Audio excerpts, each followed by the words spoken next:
Xəbər gəldi ki, Biləcərdən üzə hərbi qoşunlar şəhərə girməyə çalışır, baş şəhərinə. Orada kütləvi etirazlar oldu. Ona baxmayaraq qaniçənlər şəhərə daxil oldular, atışa. Tankla BTR-lə girirdilər.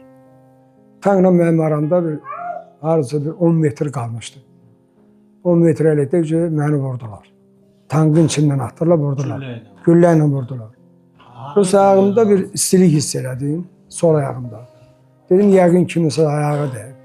Qaçmaq istəyəndə gördüm, külək şalvarımı ətimə vurdu. Gördüm, yox, yaralanmış. Elə moment yıxıldım. Elə bil mən yıxıldığım yerdə. O binanın həyəti hardasa 1,5 metr aşağıdadır. Oradan bir oğlan məni dartdı, ora saldı. Məni bir evə götürdülər. Orada məni həmin ev yiyəsi, xanım prosinə verdilər. Ona mənim ayağımı boğdular. Məni oradan götürdü, gətirdilər 3-cü mikrorayonda Polinikaya.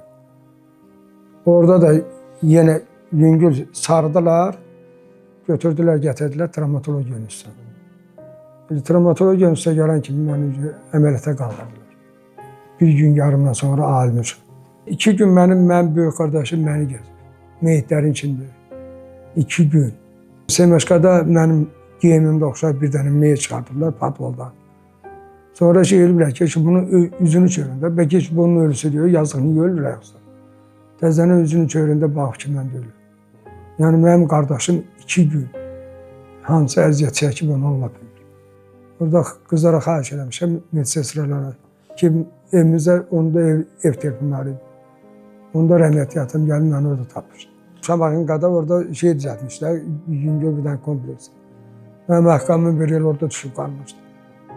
Allah'ım bak, onu bir il orada qaldı xatirə ki.